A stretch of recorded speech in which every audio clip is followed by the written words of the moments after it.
சங்கீதம் 68 அதிகாரம் 1 முதல் 35 வரை. தேவன் எழுந்தருளுவார், அவருடைய சத்துருக்கள் சிதறுண்டு, அவரை பகைக்கிறவர்கள் அவருக்கு முன்பாக ஓடிப்போவார்கள்.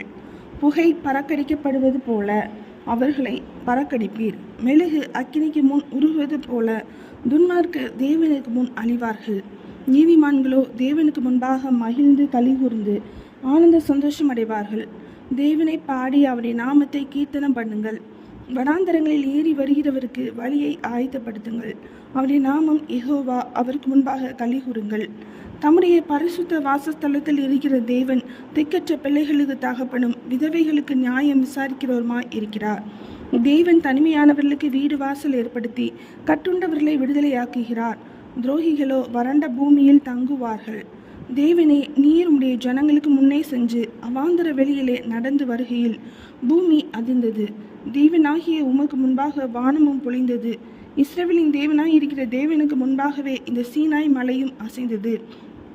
தேவனே, சம்பூரண மலையை பெய்ய பண்ணினீர். இளைத்து போன உமது சுதந்திரத்தை திடப்படுத்தினீர். உம்முடைய மந்தை அதிலே தங்கியிருந்தது. தேவனே, உம்முடைய தயையினாலே ஏழைகளை பராமரிக்கிறீர். ஆண்டவர் வசனம் தந்தார், அதை பிரசித்தப்படுத்துகிறவர்களின் கூட்டம் மிகுதி. சேனைகளின் ராஜாக்கள் தத்தளித்து ஓடினார்கள். வீட்டில் இருந்து ஸ்திரீயானவள் கொள்ளை பொருளை பங்கிட்டாள். நீங்கள் அடுப்பின் அடியில் கிடந்தவர்களாயிருந்தாலும் வெள்ளியால் அலங்கரிக்கப்பட்ட புறா சிறகுகள் போலவும் பசும்பொன் நிறமாகிய அதன் இறகுகளின் சாயலாகவும் இருப்பீர்கள். சர்வவல்லவர் அதில் ராஜாக்களை சிதறடித்த போது அது சல்மோன் மலையின் உறைந்த மலை போல் வெண்மையாயிற்று. தேவ பர்வதம் பாசான் பர்வதம் போல் இருக்கிறது. பாசான் பர்வதம் உயர்ந்த சிகரங்கள் உள்ளது. உயர்ந்த சிகரமுள்ள பர்வதங்களே, ஏன் துள்ளுகிறீர்கள்?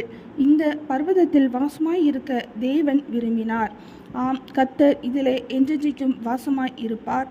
தேவனுடைய ரதங்கள் 10,000ங்களும் 1000,000ங்களுமாய் இருக்கிறது. ஆண்டவர் பரிசுத்தமான சீனாயில் இருந்த வண்ணமாய் அவைகளுக்குள் இருக்கிறார். தேவரீர் உன்னதத்திற்கு ஏறி சிறைப்பட்டவர்களை சிறையாக்கி கொண்டு போனீர். தேவனாகிய கர்த்தர் மனுஷருக்குள் வாசம் பண்ணும் பொருட்டு துரோகிகள் ஆகிய மனுஷர்களுக்காகவும் வரங்களை பெற்று கொண்டீர். என்னாலும் ஆண்டவருக்கு ஸ்தோத்திரம் உண்டாவதாக.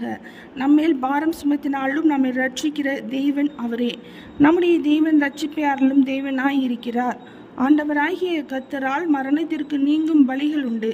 மெய்யாகவே தேவன் தம்முடைய சத்துருக்களின் சிரசையும் தன் அக்கிரமங்களில் துணிந்து நடக்கிறவனுடைய மயிருள்ள உச்சந்தலையையும் உடைப்பார்.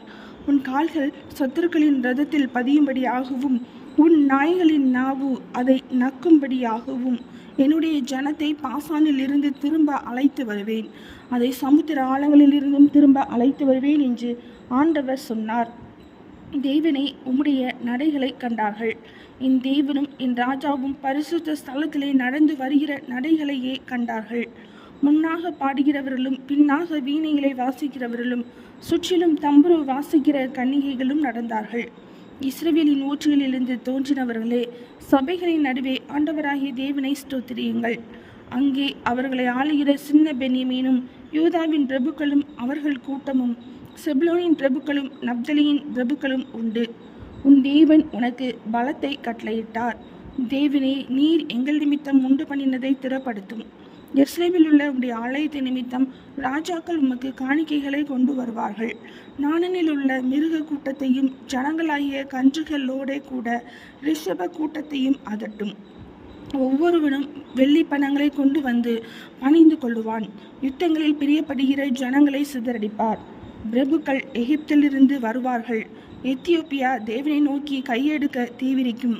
பூமியின் ராஜ்யங்களே, தேவனை பாடி ஆண்டவரை கீர்த்தனம் பண்ணுங்கள். ஆதி முதலாயிருக்கிற வானாதி வானங்களின் மேல் எழுந்தருளி இருக்கிறவரை பாடுங்கள். இதோ தமது சத்தத்தை பலத்த சத்தமாய் முழங்க பண்ணுகிறார். தேவனுடைய வல்லமையை பிரசித்தப்படுத்துங்கள். அவருடைய மகிமை இஸ்ரவேலின் மேலும் அவருடைய வல்லமை மேக மண்டலங்களிலும் உள்ளது.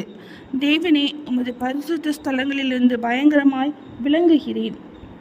இஸ்ரவேலின் தேவன் தம்முடைய ஜனங்களுக்கு பலனையும் சத்துவத்தையும் அருளுகிறார். தேவனுக்கு ஸ்தோத்திரம் உண்டாவதாக.